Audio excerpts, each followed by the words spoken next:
planning and what the future of the church will look like. It's a privilege to be here with you today. Got to be at the early service and talk to some folks during Sunday school, and now excited to be in this service with you. I bring you greetings from Bishop Bob Humphrey and from Pastor Bear Derrick, the other assistants of the bishop, and from the 150 or so Lutheran churches that are a part of the Virginia Synod. We're blessed to have congregations all over Virginia, and as a synod, we walk together, looking for ways to be in ministry with one another, looking for ways to support and to strengthen one another. And so we thank you for your partnership in the synod and for your ministry here in this place. So I wonder, have you ever asked the right question for the wrong reason? See, I'm convinced that that's what Judas does today in this reading from the Gospel of John. I'm convinced Judas is asking a helpful question. He asks, why was this perfume not sold for 300 denarii and the money given to the poor? He asks the question, of course, because Mary has just taken a pound of pure nard perfume and used it to anoint Jesus' feet. In today's world, that would be like taking a $30,000 bottle of perfume and pouring it on someone's feet. It is an act of extravagance. It is a startling and unexpected action. And I figure if I had been in Judas' shoes, I probably would have been shocked too. I'm not sure what I would have done. I might have said something like, whoa, what are you doing? Or do you know what you just did? After all, when the cost of an SUV is poured out over somebody's feet, how could you not stand there in a little bit of amazement? How could you not at least ask a question? So I want us to give Judas credit for essentially asking the right question. In my mind, what he's asking is, how do we, as a people of God, make the best use of our resources to accomplish the ministry God has called us to do? Now, the text says that Judas asked the question because he wants to steal from the money once it's sold. So maybe Judas' motivations weren't the best, okay? But the question, the concern, the idea is something that we as Christians actually face on a daily basis. How do we faithfully make the best use of the resources we have to accomplish the ministry God calls us to do? In Mary's case, she appears to have been called to a ministry of preparation. She is preparing Jesus and the disciples for this journey to Jerusalem.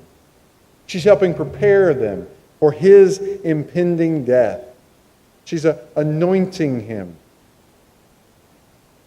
as if at his funeral. And her decision to anoint Jesus' feet with that nard, well, that's pretty expensive. And so, yes, it raises the question of, is she wasting a valuable resource?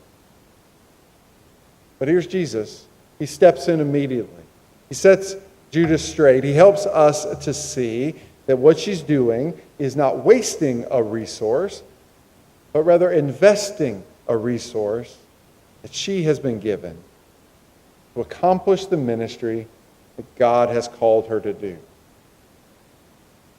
Anointing Jesus' feet was an act of love that reflected the abundant love God shows to us. It is an act of extravagance, just as extravagant as God sending his Son to lay down his life for God's sinful people. She's sharing a sign that helps prepare Jesus and his followers for the death that awaits by anointing him as if at his burial. Now, the ministry with the poor that Judas speaks of, that's important. That's necessary ministry. But that wasn't Mary's ministry. We all have particular gifts. We're all called to different things. We can't all do everything. And the ministry of the poor, that wasn't Mary's ministry. And as Jesus points out, the amount of money that nard represents, even as large a sum of money as it was, would not have solved the problem of poverty. You'll always have the poor with you. You do not always have me, Jesus says. In other words, the long-term solution to the problem of inequity and poverty lies not in a one-time financial gift, but rather in a radically different world. It lies in creating this radically different world that is based on God's love for us in Jesus Christ. The investment Mary makes in Jesus, the example of abundant love poured out that day,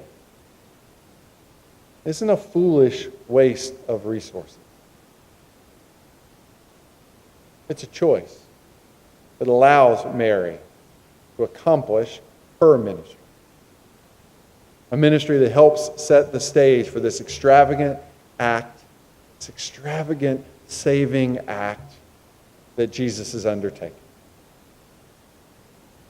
Now, for you and for me, the question of how we use our resources to accomplish the ministry God has called us to do, well, that may not require us to decide whether or not we want to spend $50,000 on foot ointment.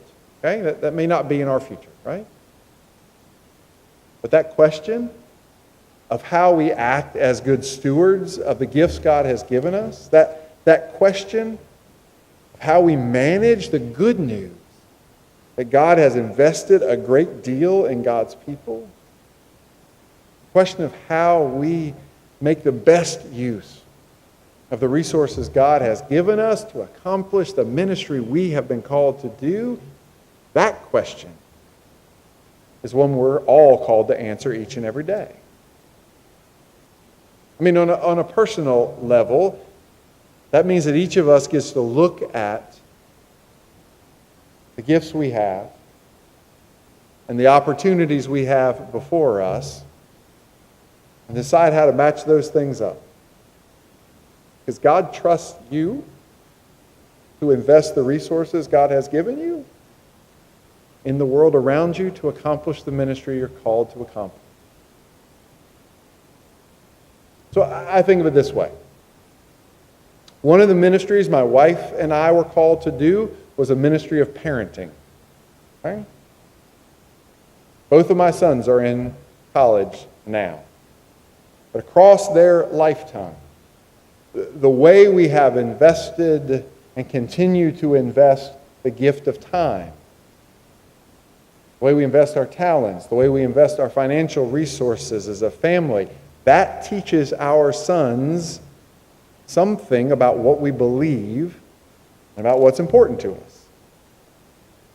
So if I, particularly when they were young, invested more time in watching a television show than I did in my relationship with them, they knew what I valued.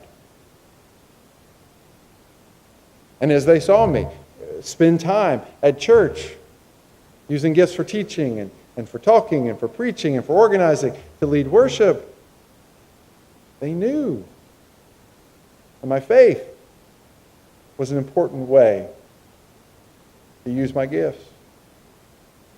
And if we, as a family, as we invested in ministries that we believed in, as we were generous in helping folks in need, my boys saw through us and through our family what God's generosity and compassion looked like in action. Your ministry might be music, right? Your ministry might be caring for a parent in need or being a grandparent. Your ministry might be rebuilding houses or speaking up for the outcasts in society. You know your ministry, I don't. What I'm saying is, whatever your ministry is, whatever God is calling you to do in this world, the good news is that God has entrusted you with valuable gifts. We don't always claim those gifts, but God has entrusted you with valuable gifts. God has given you a pound of nard and more, if you will, to use for whatever ministry you're called to do. And God has given you the freedom to invest those gifts in the way you know will make a difference. Which is why I think Judas' question is helpful. Because it reminds us that we need to give some thought to how we're going to invest the gifts God has given us. We need to be thoughtful. We need to be intentional and not just get wrapped up in everything that's happening in the world around us. Because let's face it, in the world around us, we're all about collecting and holding on to and gathering gifts to ourselves. I mean, look, we love the latest gadgets and toys. We watch shows about lottery dream homes. We marvel at the lives of the ultra-rich. And in the process, we've created this society where people are running and running and running, trying to get more and more and more, simply for the sake of having more and more and more. And the problem is, more is unattainable. Seriously, more is unattainable. There's always going to be somebody with more. No matter what you have, there's always more beyond that. And if we're judging our lives by dollars and things, what you have will always be less than what you could have. But here's this good news that's Mary's teaching. It's not what you have that counts. It's what you do with the gifts God has given you that can make a lasting impression in the world. I mean, if the disciples had sold the perfume, maybe they feed 2,500 people. It's marvelous. That's fantastic. But realistically, those folks would have been hungry again before too long. And let me be clear. We need to address the symptoms of poverty and inequity while we work on the causes. Okay? It's not that we don't feed people who are hungry. But in this case, that story of selling the nard and feeding people might have slipped away, whereas this story of investing the gifts in a way that make a huge impact, that story has lasted. And so there, as Jesus points out, there's folks who are hungry, and we will serve those folks.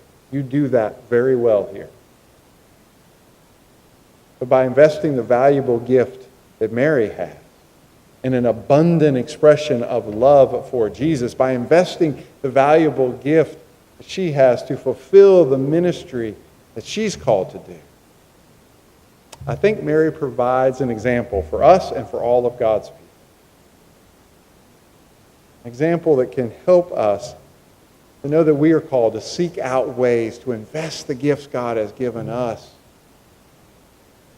in the ministries we are called to do, so that we can reflect God's love, God's abundant, saving love to a hurting world.